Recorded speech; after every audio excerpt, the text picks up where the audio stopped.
And this isn't going to be a very informative video. It's not going to be a video where I impart my wisdom and sage advice onto you, the patrons of YouTube. It's going to be a video wherein I inflate my own ego and sense of self-worth.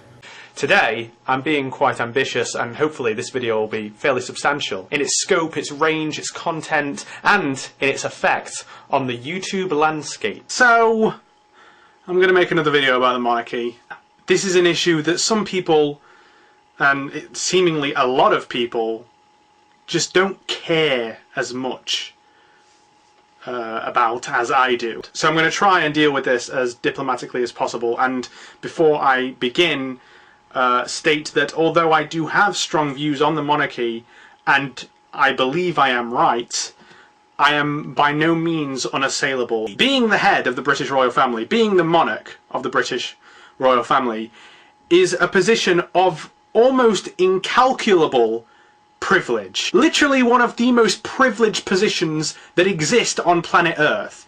And for people to twist that into a narrative of hard work on behalf of our country that peons such as ourselves should be thankful for and eternally grateful for, I find that genuinely offensive. What don't I like about the United Kingdom? Oh wait, that's right! The fucking monarchy! I'm in such a bad fucking mood. The only thing that can alleviate my bad mood is some good old-fashioned fucking ponage. Oh, poor Queenie! Sometimes her body clock is fucked. I'm sure it's not fun, but travelling long distances does not mean that you work hard. When you talk about hard work, you're invoking certain things. You're talking about toil, sacrifice, mental, physical, and emotionally taxing work. Work that stops you being able to spend time with your family. Work that you have the risk of losing if you don't perform very well. None of this applies to the Queen. Listen to the last thing he says. The monarch is, oddly, one of the least free people in the country in terms of basic rights that the rest of us take for granted.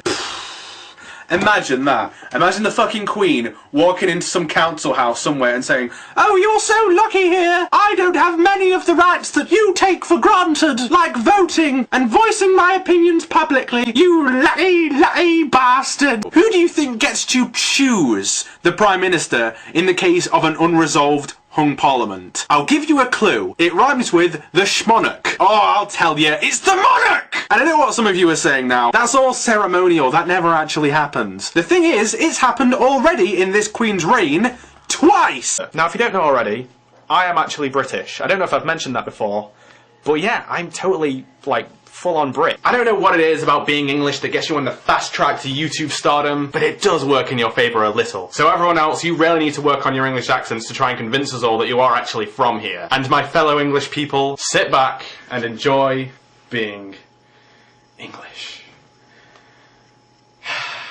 A lot of people say this, alright, was that there's no such thing as a British accent, it's just an English accent. Well, first of all, there is such thing as a British accent, okay? There are English accents, there are Scottish accents, there are Welsh accents.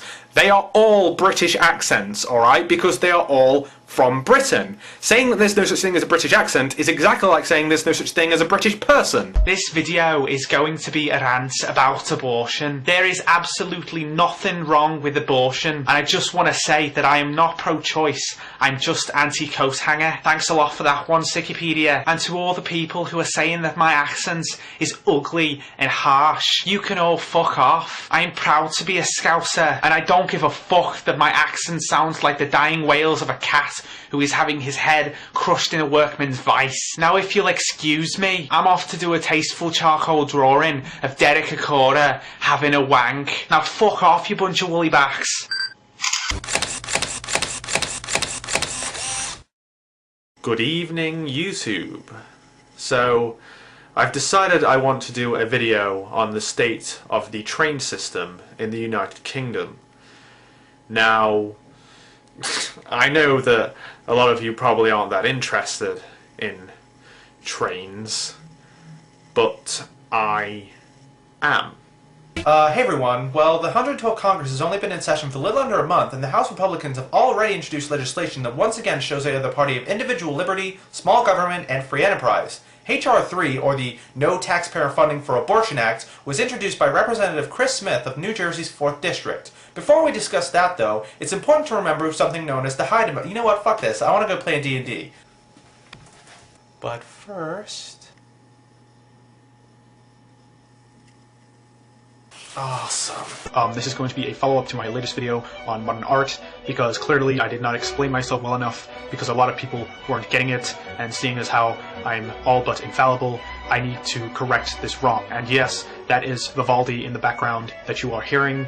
He's quite obscure, you probably haven't heard of him. You know things that piss me off? A lot of them are on YouTube. So without further ado, welcome to the things that piss me off on YouTube, part 3. Number 1. People telling me that they're going to unsubscribe. Let me just make this absolutely clear to anyone who thinks that they're going to unsubscribe from me in the future. I don't care. Let me show you something. Roll clip. Hello everybody and welcome to my demonstration. I have here in this attractive series of containers approximately 5.2 litres, which is 5,200 millilitres, approximately 1 milliliter per subscriber. Now let's see what happens when we remove 1 milliliter.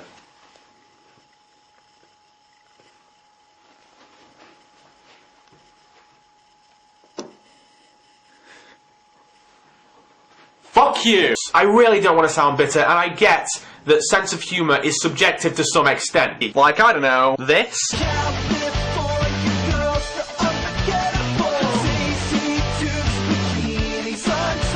Police brutality! Woo!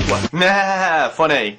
I don't know why people can't identify that what they're doing isn't dumb as fuck. I mean, I could do that.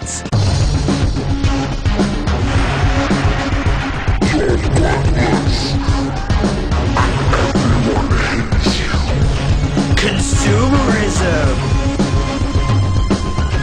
McDonald's! And so, in my State of the Union, or my speech to the nation, George Bush! Hitler! For some reason. Implying that everybody but you is somehow asleep to some sort of government conspiracy is probably the most arrogant thing you ever come across. I actually out-trolled a troll. He then sent me a friend request and subscribed to me. If I could be any cartoon character, I would probably be the Joker, because I think we have a lot in common. I think we can relate. Like, he had a really messed up childhood, and so did I, because my parents divorced last year, and he's really dark and tormented, and that's how I feel a lot of the time, you know? I bet a lot of other people would say, like, Superman and, you know, Bugs Bunny, but I really think I relate to the Joker. I think we'd be really good friends. Which is why I think it's odd that in his last video, Brett Keane calls me a little bastard, calls me ignorant, among other things, and makes several claims about me which are completely unsubstantiated and hypocritical. This jackass right here goes after Pat Condell in one of the most fucking ignorant ways possible.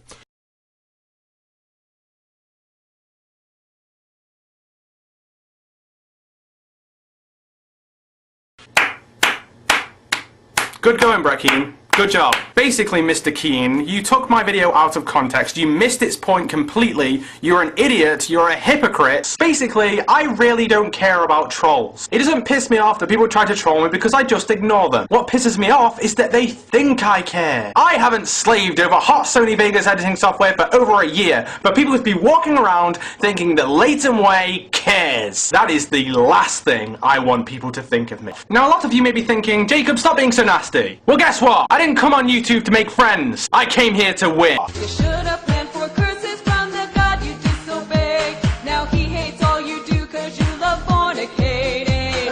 Stop praying, God will not hear you anymore. You got the boys and the girls to be proud for. And why I do not think that it's a laughing matter. And so let's return to this concept of forever. This is what hell is to the followers of Abrahamic faiths. It is forever, it is eternal, it's infinite, it has no end, it is truly, temporally permanent. The pain that you experience there is also more extreme than you could ever imagine. So the Abrahamic definition of hell is a cruel mixture of infinity and pain. The thing is though, this quite obviously runs counter to the idea of an all-loving God. Fuck you, religion, you whore of a concept. You dirty, filthy shit smear of a cum stain on society's Sunday best. Saying things like that will quickly get you a vast following of angry, angsty, apoplectic atheists. And even with these doubts, even if I'm as generous as I can possibly be with any qualms I have with my own positions, these arguments at the very best, can only prove a very, very weak and diluted form of deism. Some supernatural first cause that you might not even be able to comfortably describe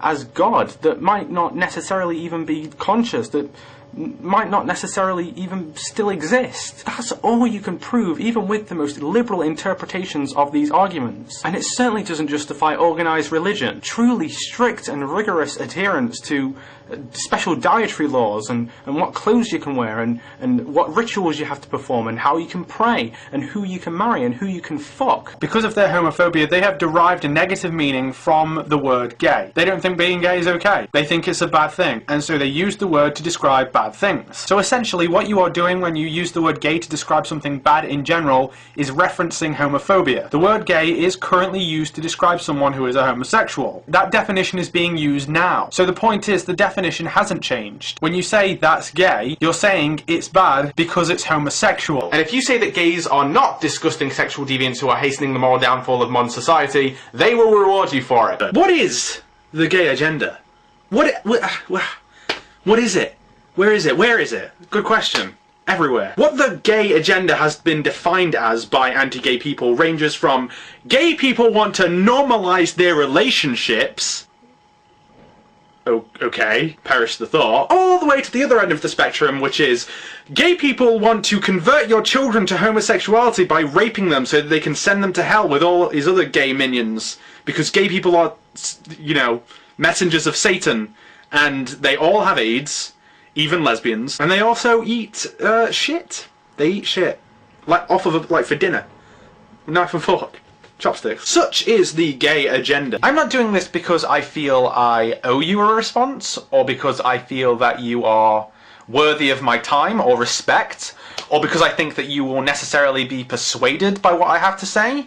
I'm doing this because I think that the other people who may watch this might be. Even though I will be addressing you personally, this video is really more for, you know, reasonable people. Here it is. Here's the gay agenda. This is what the gay agenda is. The gay agenda is an attempt by gay people to get straight people to not hate them. That is the gay agenda. Yeah, how vain of gay people. How utterly self-absorbed it is to want your union to be recognised with the same legitimacy and status as the unions of your heterosexual friends and family members. Jesus Christ, faggots! Get over yourselves. If there is a gay agenda, there is certainly, without a doubt, without a shadow of a doubt, there is certainly a straight agenda. There is certainly, without a doubt, a social compulsion to promote heterosexuality. It's everywhere. It's fucking everywhere. It's on billboards, it's on shopping bags, it's on posters, it's on TV, it's in the radio, it's on the internet, it's fucking everywhere, okay? Now, part of that is innocent enough, based entirely on the fact that there are more heterosexuals than non-heterosexuals. But there is certainly a concerted attempt by certain parts of society to promote heterosexuality as the norm. Not just numerically, in terms of, you know, there being more heterosexuals than non-heterosexuals, but morally.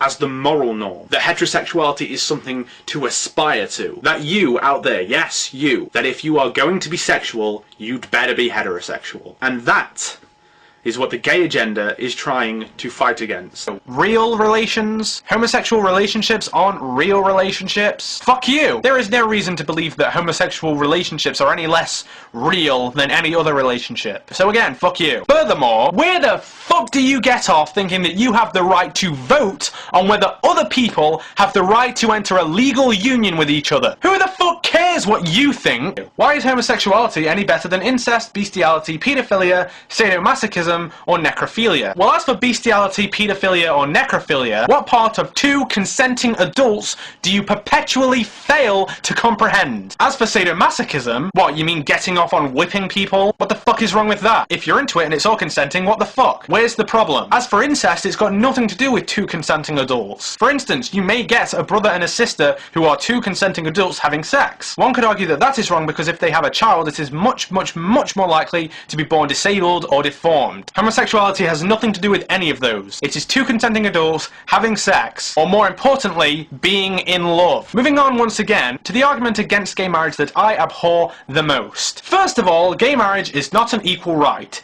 It's a special right. The truth is, gays have the right to marry the opposite sex just like everyone else. That is equal. Fuck you. I hate this argument for two reasons. Number one, the people that make this argument know exactly why that is a fallacious argument. They know that the reason that gays and straights are not equal in this situation is because gays cannot marry those that they are in love with, whereas straights can. That is why they are not equal. And the second reason why it is a bullshit argument is because it contains its own refutation. If, for instance, we make same-sex marriage legal, then straight people can participate in it as well. So it isn't a special right. Now obviously you'll get the response, but I don't want to marry someone of the same sex. Exactly! And gay people don't want to marry people of the opposite sex. That is why it is unequal. There is no evidence to suggest that there are certain things that a father can give that a mother can't, and a mother can give but a father can't. None whatsoever. Now yes, maybe if there is a situation where there is a single mother, the single mother might have to do things that would usually be assigned to the father. Like, I don't know, stick up for yourself. But there's no reason why a male has to be doing that. By the same token, there's no reason that a man can't do things that would usually be assigned to the mother. A man could do all the feminine things like teach his kids to cook, cry, talk about their feelings, because that's all women ever do.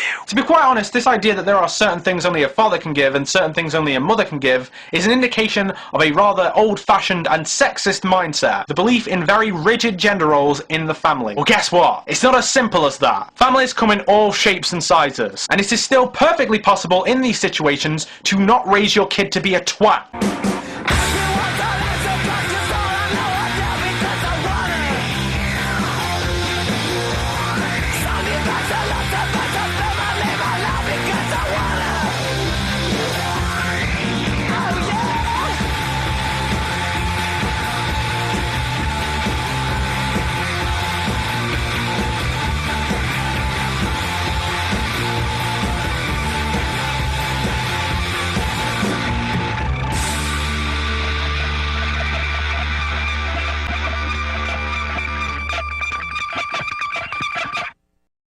Got some funk. This gem of a YouTuber made his mark during his successful world record attempt in which he pierced 142 penises in 1 hour, using his patented tear and stab technique. He actually did perform 147 piercings, but 5 were disqualified after they died of penile shock. Yes, that's a thing. He's also notable for being the keyboardist in the absurdist synth band Synthpathy. Hey there YouTube, what's going on?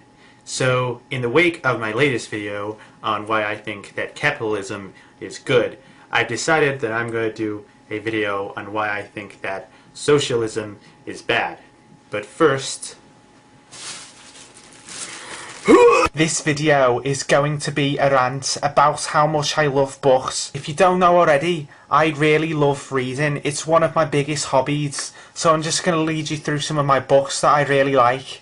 First of all, we've got Boy in the Striped Pyjamas. I absolutely love this book. Next, we've got Animal Farm. I absolutely love this book. Then we've got Catch-22 by Joseph Heller.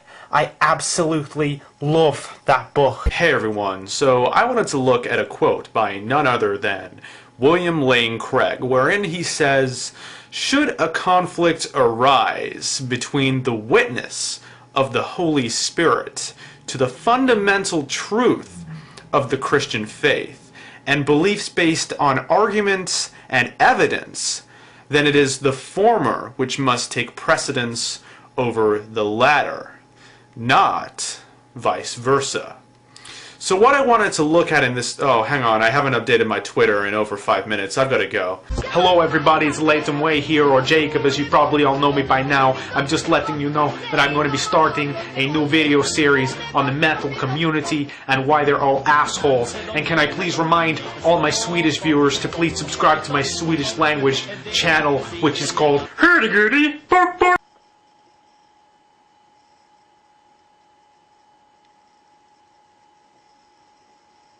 It's been good. I just wish more people were left to share it with. They all leave you in the end. Wow, I did not know that it would be that dramatic and such a downer. Oh well. I love you guys. See you on Jacob Truman. Mwah.